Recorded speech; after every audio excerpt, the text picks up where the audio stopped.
19ஆம் தேதி வாக்களிக்க போகிறோம்.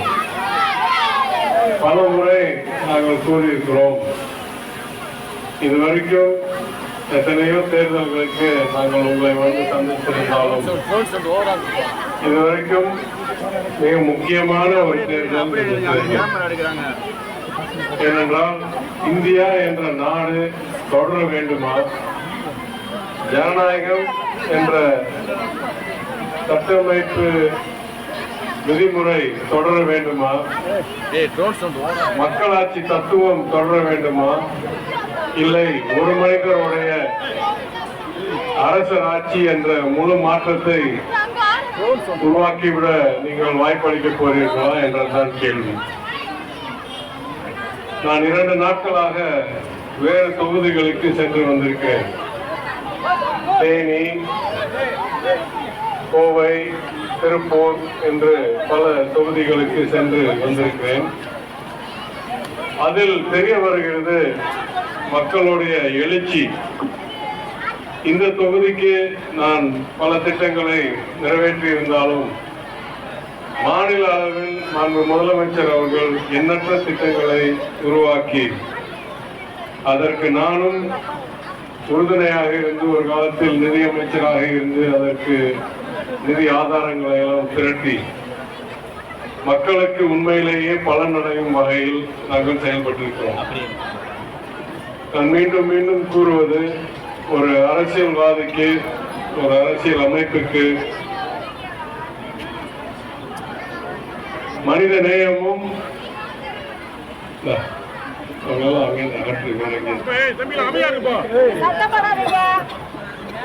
மனித நேயமும் செயல்திறனும் தான் முக்கியம். அந்த அடிப்படையில் சொல்வேன், 10 ஆண்டுகள் அதிமுக ஆட்சி நடந்த போது பல துறைகள் பாக்கி விட்டு சென்றனர். குறிப்பாக நிதிநிலை மிகவும் மோசமாக இருந்தது. கல்வி திட்டம் கொரோனாக்கு முன்னாலேயே கொஞ்சம் பாதிப்போடு இருந்தது, கொரோனா காலத்தில் மிகவும் பாதிக்கப்பட்டது. அதே போல் பொருளாதார வளர்ச்சி சற்று குறைவாகவே இருந்தது. இதையெல்லாம் திருத்தி நாங்கள் ஆட்சிக்கு வந்த பிறகு தொகுதி மேம்பாட்டு நிதியிலும் என் சொந்த நிதியிலும் வந்த மனுக்களை தீர்ப்பு காணும் வகையிலும் எல்லா வகையிலும் உங்களுக்கும் இந்த தொகுதிக்கும் பணி செய்து வருகிறோம். மாண்பு முதலமைச்சருடைய திட்டங்கள் நீங்கள் நன்கு அறிவீர்கள் என்று நான் கருதுகிறேன். இல்லம் தேடி கல்வி, மக்களை தேடி மருத்துவம், புதுமை பெண் திட்டம், காலை உணவு திட்டம், கலைஞர் மகளிர் உரிமை தொகை, எண்ணற்ற திட்டங்கள் 3 ஆண்டுகளில் முதலமைச்சர் தீட்டியிருக்கிறார். இந்த பகுதியை பொறுத்த வரைக்கும் 100 பேருக்கு மேல் முதியோர் உதவித்தொகை, 50 பேருக்கு மேல் விதவை உதவித்தொகை, அதுவும் குறிப்பாக கொரோனா காலத்தில் பல கடின சூழ்நிலைகள் நிலுவையில் இருந்ததனால் பல 100 குடும்பங்களுக்கு நிவாரணப் பொருட்கள், மாணவர் மாணவிகளுக்கு லேப்டாப், பிராக்டிக்கல் நோட்புக், பள்ளிகளில் தனியார் நிதி CSR நிதியை பெற்று எல்லா அரசு பள்ளிகளிலும் ஸ்மார்ட் கிளாஸ் ரூம், நூலகம் அனைத்தையும் உருவாக்கியிருக்கிறோம். இதை நான் பல முறை கூறியிருக்கிறேன்.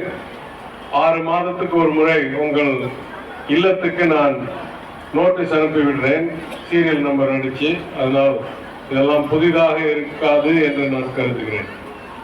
ஆனால் நான் வாழ்நாள் முழுவதும் ஒரு மாணவராக இருக்க விரும்புகிறவன். ஏதாவது புதுசு கத்துக்கணும், அதனால் அடுத்த நாள் நேற்றை விட ஞானத்தை அதிகரித்திருக்கணும் என்ற எண்ணத்தில் இருக்கிறவன்.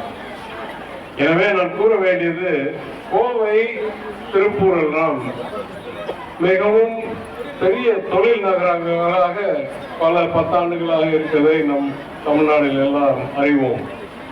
குறிப்பாக திருப்பூரில் துணி, அதற்கு எக்ஸ்போர்ட், இந்த மாதிரி தொழிலெல்லாம் மிகவும் பெரிய வழியில் நடந்து கொண்டிருக்கிறது. கோவையில் என்ஜினியரிங், டிசைன், டிஃபென்ஸ், ஐடி பெரிய தொழில் நகரமாக இருக்கு.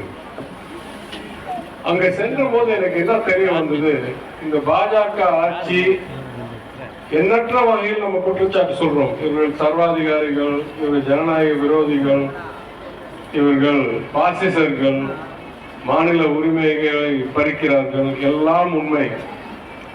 ஆனா எந்த அளவுக்கு திறனற்றவர்கள், எந்த அளவுக்கு பொருளாதாரத்தை பற்றி தலையும் காலும் தெரியாதவர்கள், எந்த அளவுக்கு ஒரு சொட்டு கூட மனிதநேயம் இல்லாதவர்கள் என்றதை நான் கோவையிலும் திருப்பூரிலும் கண்டேன். பல நூற்றுக்கான, ஏன் கடைசி 6-7 வருஷம் இந்த டிமானிட்டைசேஷன் பண மதிப்பிழப்பிலிருந்து எடுத்திருந்தா பல ஆயிரக்கான சிறு குறு தொழில்களை அப்படியே படுகொலை செய்து விட்டார்கள். அடுத்தடுத்து அவங்களுடைய பொருளாதார முட்டாள்தனமான செயல்களில் சிறப்பாக சென்றிருந்த பொருளாதாரத்தை பணமதிப்பிழப்பு என்ற ஒரு கொடூரமான யாராவது அதை உலக அளவில் ஆய்வு செய்தால் படிக்காதவர்கள் தான் இவ்வளவு முட்டாள்தனமான ஒரு திட்டத்தை உருவாக்கி இருக்க முடியும் என்று தெளிவா சொல்வார்கள். அந்த அளவுக்கு நாட்டை பாதிக்கிற அளவுக்கு ஒரு திட்டத்தை கொண்டாந்து அதிலிருந்து திசை திருப்பணும் என்றதற்காக அறகுறையா ஒழுங்கா திட்டமிடாத ஒரு ஜிஎஸ்டியை கொண்டாந்து அதற்கு இதுவரைக்கும் 900 மாற்றங்கள், அதாவது ஒரு புது வரி திட்டம் உருவாகி சுமார் 6 ஆண்டுகள் ஆயிருக்கு. 6 ஆண்டுகளில் 900 மாற்றங்கள் கொண்டாந்துருக்காங்க. அறிவிருக்காங்க. நல்ல திட்டமை முதல்ல வகுத்து அதை நுண்ணியமாக கவனித்து அதை செயல்படுத்துறதுக்கு முன் என்னெல்லாம் வர்றதுக்கு வாய்ப்பு இருக்கு, அச்சம் இருக்கு எல்லாம் தெரிந்து செயல்படுத்த பிறகு 5-10 மாற்றத்தை கொண்டாடுவார்கள். இவர்கள் செயல்படுத்தி விட்டு 900 மாற்றத்தை 6 ஆண்டுகள் 6.5 ஆண்டுகள் கொண்டாந்துருக்கிறார்கள். எவ்வளவு திறன் இருக்குன்னு உங்களுக்கு தெரியுது தெளிவா. அதற்கு பிறகு கொடூரமான உலகத்திலே காணாத 4 மணி நேரத்தில் முழு லாக்டவுன் எல்லாம் சேர்த்து வச்சு நான் சொல்றேன். கல்வி இல்லாதவர்கள் எப்படி செயல்படுவார்களோ அந்த செயல்கள் தான் இவர்கள் செய்திருக்கிறார்கள். சரி பரவாயில்ல, எல்லாத்துக்கும் கல்வி நிறைய இருக்கு, தேவையில்லை. மிகப்பெரிய பொறுப்பில் 140 கோடி மக்கள் வாழ்க்கைக்கு உங்களுடைய செயல்கள் ஒண்ணு ஊக்கமளிக்க போகுது இல்ல பாதிக்க போகுதுன்ற பொறுப்பில் இருந்தால் உங்களுக்கு புரியலையா? பிரச்சனை இல்லை. உலகத்திலேயே தலை சிறந்த 10 நிபுணர்களை கூட்டி வைத்து அவர்களுடைய கொள்கைகளை அவர்களுடைய கருத்துக்களை உள்வாங்கி உங்களுக்கு தெரியாத அவங்களுக்கு தெரிஞ்சுட்டு செயல்படுத்துங்க. ஆனா பாசிசர்கள் சர்வாதிகாரிகள் தெரியாதது என்றதை கூட உணர மாட்டார்கள், புரிய மாட்டார்கள். ஆங்கிலத்தில் சொல்வார்கள், உங்களுக்கு கூடுதல் ஞானம் வர வர உங்களுக்கு தெரிய வரும் உலகத்தில் இன்னும் எவ்வளவு பெற வேண்டிய ஞானம் இருக்கு அப்படின்னு. அதை ரிவர்ஸா நான் சொல்றேன், இருக்கிறதுலயே கல்வியும் ஞானமும் இல்லாதவர்கள் தான் நினைப்பார்கள் எல்லாமே எனக்கு தெரியும், நான் சொன்னா இது கரெக்டா தான் இருக்கணும் அப்படின்னு. இந்த அடிப்படையில் படிப்படியாக நாட்டுடைய பொருளாதாரத்தை மிகவும் பின்தங்கி வைத்து 140 மக்களுடைய வாழ்க்கையில் மிகப்பெரிய பொருளாதார பாதிப்பை உருவாக்கி இருக்கிற அரசாங்கம் இந்த அரசாங்கம். பாசிசர்கள் தான் உண்மை, கொடூரவாதிகள் தான் உண்மை, எல்லா ஏஜென்சியும் எடுத்துட்டு மிரட்டல் உருட்டல் பண்றாங்க உண்மை, தேர்தல் பத்திரம் என்ற மிகப்பெரிய நிர்வாக ஊழலை செய்திருக்கிறார்கள், உலகத்திலேயே காணாத ஊழல் உண்மை. ஆனா அதையெல்லாம் தாண்டி சொல்ற அடிப்படை ஒரு பொருளாதார புரிதல் இல்லாத திறனற்ற கொடூரமான தவறுகளை தொடர்ந்து செய்யக்கூடிய ஒரு தீவிர அரசாக இவர்கள் இருந்திருக்கிறார்கள். இதற்கு நான் ஒரே ஒரு உதாரணம் சொன்னோம். மருத்துவ துறையில் முன்னேற்றத்துக்கு ஒரு அடிப்படை அளவுகோல் இருக்கு. அதுக்கு பேர் இன்ஃபென்ட் மார்டாலிட்டி. அதாவது ஒரு குழந்தை இந்த ஊரில் பிறந்தால் 5 வயது வரைக்கும் உயிரோடு இருக்கிறதா இல்லையா என்றது மருத்துவத்துறை முன்னேற்றத்துக்கு ஒரு அளவுகோல். ஏன்னா சிறந்த மருத்துவத்துறை இருந்தால் குழந்தைகள்லாம் உயிர் இழக்காம 5 வயது வரைக்கும் வளரணும். அம்மாவுக்கு ஊட்டச்சத்து கொடுக்கணும், சரியான நேரத்தில் குழந்தை வந்த உடனே எல்லா தடுப்பூசி போடணும், அதுக்கப்புறம் தேவையான நியூட்ரிஷன் கொடுக்கணும், 5 வயது வரை வளரணும். உலக அளவில் இந்த இன்ஃபென்ட் மார்டாலிட்டி 1000 குழந்தைகள் ஒரு ஊரில் பிறந்தால், ஒரு மாநிலத்தில் பிறந்தால், ஒரு நாட்டில் பிறந்தால் எத்தனை பேர் 5 வயதுக்குள் உயிர் இழக்கிறார்கள் என்றது இன்ஃபென்ட் மார்டாலிட்டி. அந்த நம்பர் குறைய குறைய நாட்டுடைய மருத்துவ சுகாதாரத்துறை சிறப்பாக செயல்படுது என்று அர்த்தம்.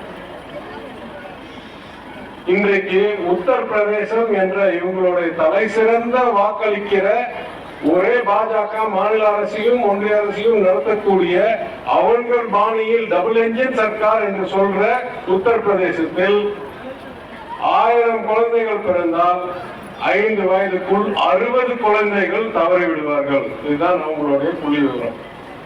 1000 குழந்தைகள் பிறந்தால் 60 குழந்தைகள் 5 வயதுக்குள் தவறி விடுறார்கள். இதை எப்படி ஒப்பிட்டு பார்க்கணும்னா, இந்த நம்பர் ஆப்கானிஸ்தான் என்ற கடைசி 40-50 ஆண்டுகளாக தொடர்ந்து போரில் இருக்கிற நாட்டில் அவங்களுடைய இன்ஃபென்ட் மார்டாலிட்டி 1000 குழந்தைகள் பிறந்தால் வெறும் 57 குழந்தைகள் தான் 5 வயதுக்குள் தவறிவிடுவார்கள். அப்ப பாஜக அரசாங்கத்தோடையும் அரசியல் திறனையும் நீங்க நல்லா புரிஞ்சுக்க வேண்டியது இதுல. என்னைக்கு இவங்க ஆட்சிக்கு வந்தாங்களோ ஒன்றிய அரசாங்கம் உத்தரப்பிரதேசத்துக்கு கொடுத்துட்டு இருந்த நிதி எவ்வளவு தெரியுமா? நான் சொல்றேன். உத்தரப்பிரதேசத்துக்கு கொடுத்துட்டு இருந்த நிதி ஆண்டுக்கு 1 லட்சம் கோடி ரூபாய். நம்மளுக்கு கொடுத்துட்டு இருந்த நிதி ஒரு ஆண்டுக்கு 35,000 கோடி ரூபாய். அப்ப நம்மளுக்கு 1 ரூபா கொடுத்தாங்கன்னா அவங்களுக்கு 2 ரூபாய் 85 பைசா கொடுத்துருந்தாங்க.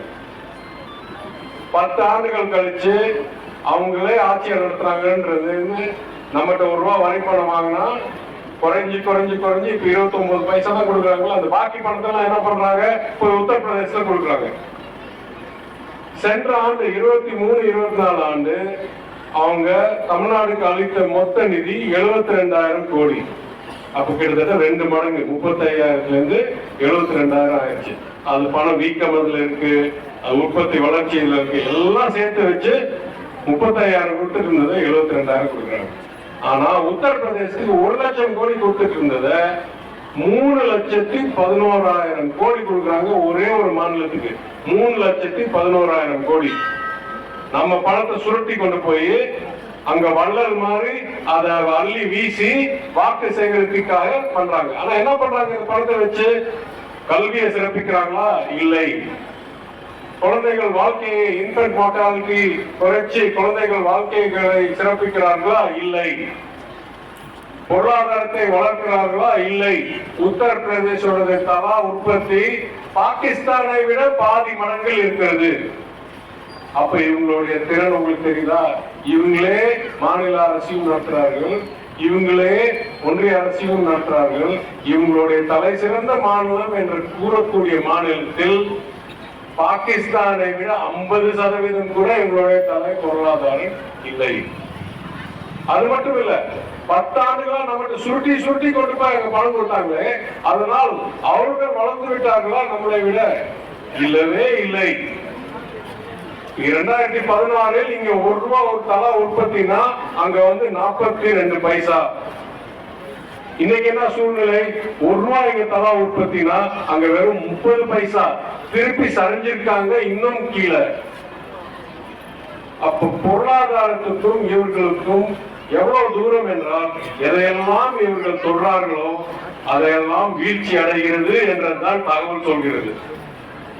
இவங்க சொல்றாங்க 10 வருஷத்துக்கு நாங்க எதுவும் பண்ணல, இன்னும் 25 வருஷம் எங்களுக்கு ஆட்சி கொடுங்க, கேரண்டி கொடுக்குறேன். எதை வச்சா கேரண்டி? ஏதாவது செஞ்சிருந்தா இதை வச்சு நான் சொல்றேன், நான் கேரண்டி கொடுங்க. நான் சொல்றேன், நான் 8 வருஷமா உங்க சட்டமன்ற உறுப்பினரை இதெல்லாம் செஞ்சிருக்கேன், அறிக்கையெல்லாம் கொடுத்திருக்கேன், திட்டத்தெல்லாம் தீட்டிருக்கேன், நிதி அமைச்சரா இதெல்லாம் செஞ்சிருக்கேன், தகவல் தொழில்நுட்ப அமைச்சரா செஞ்சேன். இந்த செயலினால் நான் சொல்கிறேன், இன்னும் எனக்கு நேரம் கொடுத்தால் இதை செய்வேன். அது படித்த கல்வி உள்ள, சுயமரியாதை உள்ள, பகுத்தறிவு உள்ள மாநிலத்தில் அது ஈடுபடும். ஆனா எதுவுமே 10 ஆண்டுகளுக்கு செய்யாம பொருளாதாரத்தை மிகவும் சரிய விட்டு நாட்டுடைய உற்பத்தியை பங்களாதேஷை விட மிக கம்மியாக்கிய வரலாற்றிலேயே ஒரு இந்த அளவுக்கு மோசமான அரசாங்கம் இல்லாத அரசாங்கம் இப்ப சொல்றாங்க 10 ஆண்டுகள்ல செய்ய முடியல. ஆனா கேரண்டி கொடுக்குறேன், இன்னும் 25 ஆண்டுல நான் அமிர்த் கால் கொண்டாடுறேன்றாங்க. எங்க இந்த வடையெல்லாம் வேற இடத்துல வேணா போய் சொல்லலாம். தமிழ்நாட்டுல எங்களுக்கு இந்த கல்வியும் பகுத்தறிவும் தெளிவா இருக்கு. இதெல்லாம் எங்கள்கிட்ட வச்சுக்காதீங்க. அதனால் நான் பல இடங்களில் கூறுறது போல் இப்ப நான் கூறுறேன், இந்த பாசிச ஆட்சி ஒரு நாள் நீடித்தால் ஜனநாயக முறையும் சட்டமைப்பும் நம்ம இழந்து விடுவோம் என்றது முதல் பிரச்சனையை தவிர, இரண்டாவது பிரச்சனை இன்னும் 5 ஆண்டுகள் நீடித்தால் இந்தியாவோட பொருளாதாரம் பங்களாதேஷை விட கம்மியாயிடுச்சு. கூடிய சீக்கிரம் பாகிஸ்தானை விட கொண்டாந்துருவாங்க கம்மியா. இந்தியா முழுவதும் இன்னைக்கு உத்தரப்பிரதேஷ் மட்டும்தான் பாதி இருக்கு. இந்தியா முழுவதும் பாகிஸ்தான் முழுவதோட அதிகரிக்க இருக்கு. அதையும் குறைச்சு கொண்டாந்துருவாங்க. அவ்வளவுதான் எங்களுக்கு திறமை. இவங்களுடைய சிறந்த மாநிலத்திலேயே இந்த அளவுக்கு மோசமாக இவர்கள் செயல்படுறார்கள் என்றால் இவர்களுக்கும் நம்மளுக்கும் சம்பந்தமே இல்லாத ஒரு கட்சி இவங்க. என்ன சொல்றாங்க? ஒரே நாடு, ஒரே மொழி, ஒரே தேர்தல், ஒரே அரசர், ஒரே விதிமுறை, ஒரே கல்வி. அவங்க சொல்றதுதான் நம்ம படிக்கணுமா, அவங்க சொல்றதுதான் நம்ம சாப்பிடணுமா, அவங்க சொல்றதுதான் நம்ம பசங்களுக்கு கற்றுக் கொடுக்கணுமா, அவங்க சொல்றதுதான் நம்ம செய்யணுமா? எங்கெங்க இதெல்லாம் ஈடுபடும்? சுயமரியாதை நிலம் இது, பகுத்தறிவு நாடு இது. இவங்க எல்லாம் 1 இன்ச்சு நம்ம உள்ள விட்டோம்னா கேடு கெட்டு போயிடும் தமிழ்நாடு. நல்லா புரிஞ்சுக்க. சரி, இந்த தேர்தல் மும்முனை தேர்தலாக கருதுகிறோம். திமுக தலைமையில் இந்தியா கூட்டணி, பாஜக தலைமையில் ஏதோ ஒரு கூட்டணி, எல்லாம் இருக்கிற இதர சிதறெல்லாம் சேர்த்து வச்சாங்க. அதிமுக தலைமையில் ஒரு கூட்டணி. நான் உண்மை பேசுறவன், உங்களுக்கு நல்லா தெரியும். நான் இப்பதான் 8 வருஷத்துக்கு முன்னாடி அரசியலுக்கு வந்தவன். எனக்கு பொய் சொல்லி எல்லாம் வாக்கு சேர்க்கவோ, எனக்கே வாக்கு சேர்க்க தேவையில்லை. அப்ப அடுத்தவங்களுக்கு பொய் சொல்லி வாக்கு சேர்க்க எனக்கு தேவையே இல்லை, பண்ணவே மாட்டேன். அதனால் உண்மையை சொல்லுவேன், என்றைக்குமே அதிமுகவை பாஜக அளவுக்கு கொடூரமான சக்தின்னு சொல்லவே மாட்டேன். ஏன்னா அது உண்மைக்கு புறம்பாயிரும். அதிமுக என்ன சொல்றேன், அவர்களை விட நாங்கள் நல்லவர்கள், நல்லவர்கள். அது விளைவினால், புள்ளி விவரத்தினால், பொருளாதார விளைவுகள் வெளியே வந்ததுனால் நான் சொல்றேன். அதிமுக இன்னைக்கு ஒரு பெரிய பிரச்சனை இருக்கு. என்ன பிரச்சனைனா, அம்மையார் தவறின பிறகு அவங்க ஆட்சியை எப்படியாவது 5 வருடம் நீடிக்கணும் என்றதற்காக போய் ஜி காலில் விழுந்து சரணடைந்துட்டாங்க.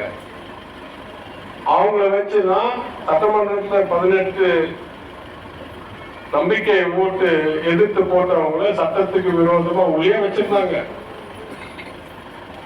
அவங்க ஓட்டே போடாம வெளியே இருந்தவங்க அவங்களெல்லாம் டிஸ்மிஸ் பண்ணி தூக்கிட்டாங்க சட்டமன்றத்தில். அதனால எல்லா விதிமுறைகளையும் மீறி, எல்லா சட்டங்களையும் மீறி, எல்லா நியாயங்களையும் மீறி 5 ஆண்டு ஆட்சி நடத்துறதுக்காக போய் பாஜகவோட அடிமையாயிட்டாங்க. இப்ப திடீர்னு தெளிவு வந்துருச்சு. ஆட்சி இழந்த பிறகு 2 வருஷம் கழிச்சு தெளிவு வந்துருச்சு. அவங்களோட இருந்தா தமிழ் மக்கள் என்னைக்குமே நம்மளை ஏற்றுக்க மாட்டார்கள். ஏன்னா அவங்க தீய சக்திகள், ஜனநாயக விரோதிகள், பாசிசர்கள், பொருளாதாரம் தலையும் காலும் தெரியாதவர்கள், நம்மளே கொண்டு போய் வீழ்த்துருவார்கள். அப்போ என்ன சொல்றாங்க? நாங்க பிரிஞ்சு வந்துட்டோம். நான் ஒரே ஒரு கேள்வி கேட்கிறேன், உண்மையிலேயே பிரிஞ்சு வந்துட்டாங்கன்னா அதிமுக அமைச்சர்கள் ஆட்சி காலத்தில் செய்த ஊழல் பட்டியலை ஆதாரமுடன் பல அமைச்சர்கள் மேல் கோப்புகளை உருவாக்கி அதை நடவடிக்கை எடுப்பதற்காக சட்டமைப்பின் அடிப்படையில் ஆளுநர் கையெழுத்து வேண்டும் என்றதற்காக அமைச்சரவை கூட்டத்தில் அந்த கோப்புகள் வைக்கப்பட்டு அமைச்சரவையுடைய ஒப்புதல் பெறப்பட்டு ஆளுநருக்கு அனுப்பி பல மாதங்கள் ஆகிவிட்டன. ஏன் சில கோப்புகள் பல 1 ஆண்டுகளுக்கு மேல் ஆகிவிட்டது. இதுவரைக்கும் ஏன் இந்த ஆளுநர், அதாவது ஜனநாயகம் என்னன்னு தெரியாத ஆளுநர், சட்டமைப்பு என்னன்னு தெரியாத ஆளுநர், பெரிய மேதை மாதிரி பேசுறாரு, படிப்பு மிகவும் குறைவாக இருக்கும் நான் கருதுகிறேன். அவர் சொல்றார், நான் சொல்றதுதான் ஜனநாயக சட்டமைப்புன்னு அவ்வளோ ஒரு தவறான கருத்தில் இருக்கிற நபர். உச்ச நீதிமன்றத்தால் பல முறை தண்டிக்கப்பட்டவர். இவரு ஏன் அந்த கோப்புகளை கையெழுத்து போட்டு எங்களுக்கு நடவடிக்கை எடுக்கிறதுக்கு திருப்பி கொடுக்கவில்லை? ஒரே ஒரு கேள்விதான் நான் கேட்கிறேன். உண்மையிலேயே பிரிஞ்சிருந்தார்கள் என்றால் ஏன் இந்த பேர் சொல்லுங்க ஐயா, உங்க பேர் மாரியப்பன். அதே மாதிரி அவருக்கு ஹியரிங் எய்ட் வாங்கி கொடுத்துருக்கோம். வாகனத்துக்கு இவர் ஒருத்தர் தான் இங்க வந்திருக்காரு. சரி, அடுத்த பாயிண்ட்ல 3-4 பேர் வந்திருக்காங்க. எனவே அங்க நின்றுட்டு இருந்தாங்க. சரி, அதாவது நாங்களே கேப் நடத்தி யாருக்கு 3 சக்கர வண்டி வேணும், யாருக்கு ஹியரிங் எய்ட் வேணும், யாருக்கு சிறப்பு கண்ணாடி வேணும் கண்டறிந்து அந்த அளவுக்கு சில மாதங்களில் கொண்டாந்து சேர்த்திருக்கிறோம். அதே போல் இந்த ஏரியாவில் மற்றும் நாம் சொன்னது போல் 100 பேருக்கு மேல் முதியோர் உதவித்தொகை, 5 பேருக்கு மேல் தொகுதி முழுவதும் பார்த்தால் 1000 பேருக்கு மேல் 1087 பேருக்கு முதியோர் உதவித்தொகை, 537 பேருக்கு விதவை உதவித்தொகை மேல் தனியார் கார்ப்பரேட் பணம் வாங்கி அனைத்து பள்ளிகளுக்கும் ஸ்மார்ட் கிளாஸ் ரூம், நூலகம், புது கழிப்பறை, புது வகுப்பறை. இது நான் செய்ய வேண்டிய கடமை என்றால் இது திராவிட மண். நான் உங்களுக்கு பணியாற்றுவதற்காக நான் வந்திருக்கிறேன். இந்த மாதிரி ஒரு நல்ல அரசியலும் மக்களுக்காக பணி செய்யும் அரசாங்கமும் நீடிக்கணும் என்றால் எண்ணற்ற முறைகள் நாங்களும் உங்களை சந்தித்திருக்கிறோம்.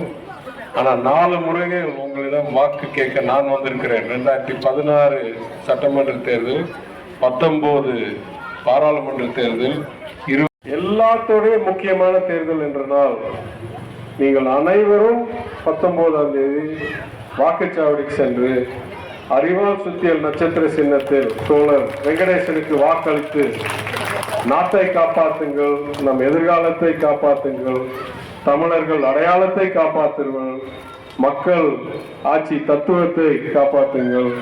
நன்றி, வணக்கம்.